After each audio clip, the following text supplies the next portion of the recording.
Hello, friends! Welcome to another episode of Magic Mondays. Today we're looking at a deck called The Fish's Poison, which I'll explain in a second.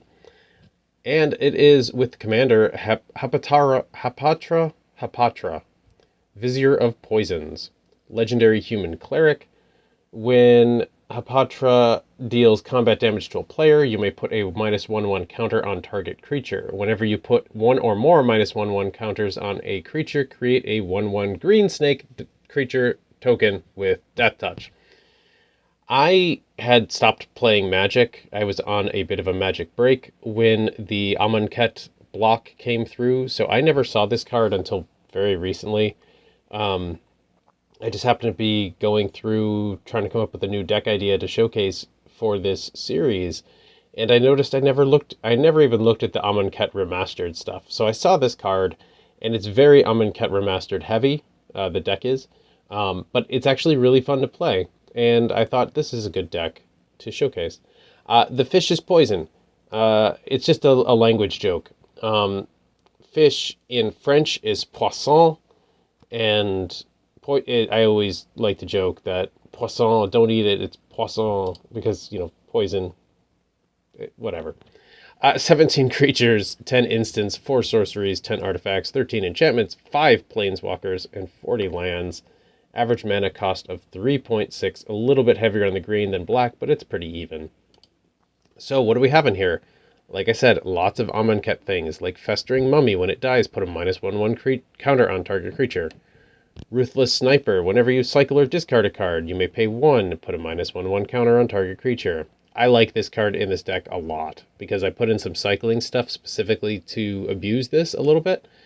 But it's also, it's 1 for a 1/2. You can get it out first turn. When this deck is going strong, it actually has a lot of draw power, so you're discarding at the end of your turns as well and making more snake tokens. Vampiric Rites. Sacrifice a creature, gain a life, and draw a card. That's handy with those snake tokens if you got a bunch of them. Village Rites. Some draw power here. Stinging Shot. Put 3 -1/1 counters on target creature with flying or cycle it out. Line up the shot with some versatility here. Easy Prey. Destroy target creature with mana value 2 or less, or you could cycle it out. Priest of Forgotten Gods. Sacrifice 2 other creatures, probably going to be snake tokens. Any number of target players each lose 2 life and sacrifice a creature. You add black, and draw a card. With token generation, it's a pretty powerful card to have in the deck. Trespasser's Curse doesn't really fit with the theme of the deck, but it is from Amonkhet, and I like it as a curse, so whatever. Trial of Ambition. Target opponent sacrifices a creature. When a cartouche enters the battlefield under control, return this to your hand. So I put in a couple of cartouches.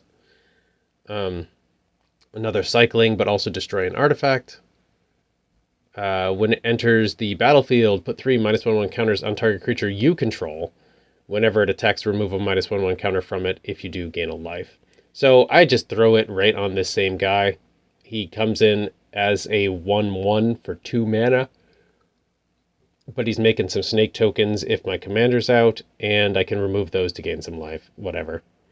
I put in Finn. It's not really a poison deck, but he's a nice distraction creature, and worst case scenario could very much be a poison deck. Explorer, just to have an extra land drop here. Wilt, which has cycling, but also some removal versatility. A couple of mana rocks. Throne of the God Pharaoh. I found this actually when I was building the deck. I'd never seen this card before.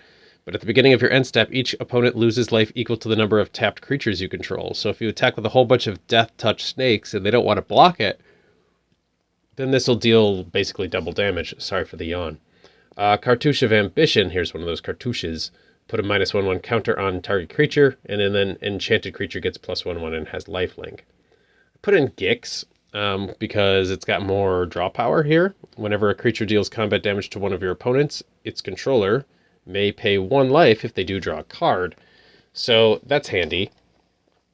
Nest of Scarabs. Whenever you put 1 or more -1/1 counters on a creature, create that many black insect tokens. So we got some more token generation. Never and Return. Destroy target creature or planeswalker and exile target card from a graveyard and make a zombie token.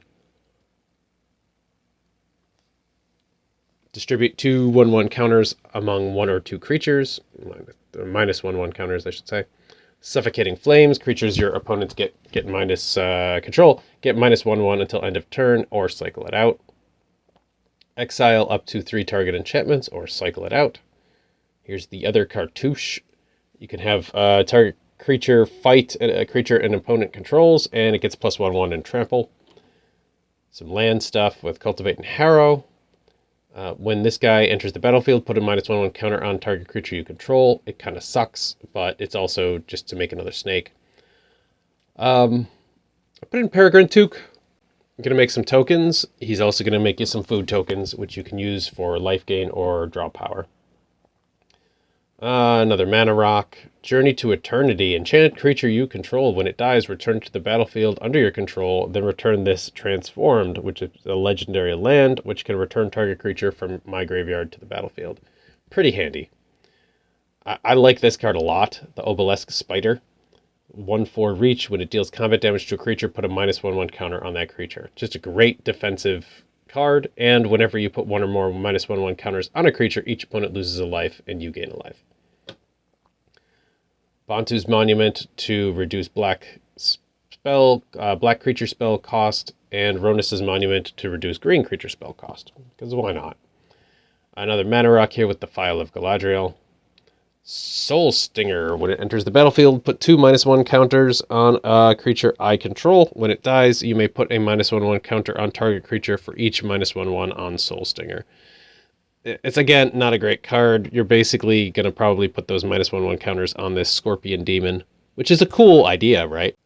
But then it's a 2/3 for 4 mana, so you really just want it to die, and that's when, like, the Forgotten Priest comes in. You can sacrifice it or whatever. Yawgmoth, Thran Physician. You can pay black, discard a card to proliferate all those -1/1 counters that are out there. Pretty cool. Crocodile Haste, again, -1/1 counter on a creature I control.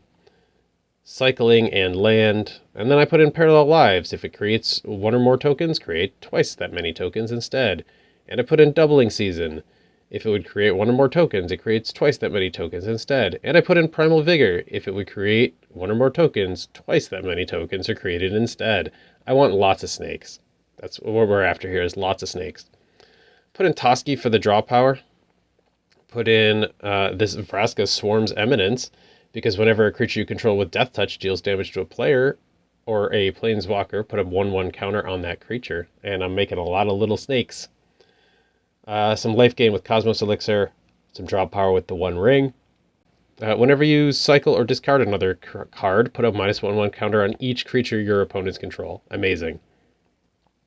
Lolth, because it makes tokens, and also to try to get up to that ultimate, and also some draw power. I put in Unnatural Growth. It's really not important in this deck, but it is kind of nice to double the snake tokens power. Whenever a creature you control dies, gain a life and draw a card. Liliana for more card draw power. Now this one here, that ultimate, until end of turn, creatures you control gain Death Touch, and whenever this creature deals damage to an opponent, that player loses the game. Nice.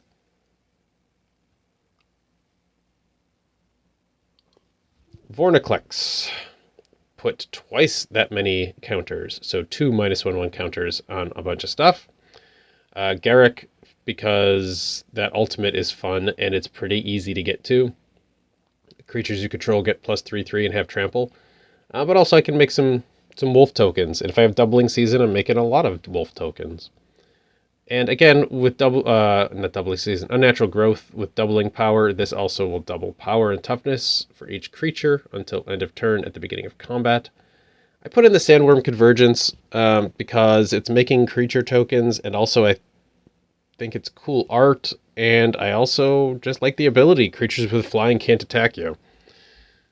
Great Henge for draw power, and this guy is here just for the cycling ability, honestly. If it comes to it and I can play him, I will, but he's there for the cycling, because there's stuff that abuses cycling in this deck. We got a nice little assortment of lands, but I also put in some interesting things like this Tranquil Thicket that has cycling, this desert that has cycling, this moor that has cycling, and this desert that has cycling. So apologies for yawning during this introduction. I swear the deck is more fun than that. It's not a boring deck. It's actually really fun to play. All that being said, if you like this video, please like, comment, subscribe. You know the drill. Let me know what you think of it. Let me know if this inspires you to build your own -1/1 snake deck. Please be kind to yourselves and each other. We'll see you again real soon. Let's get this in games.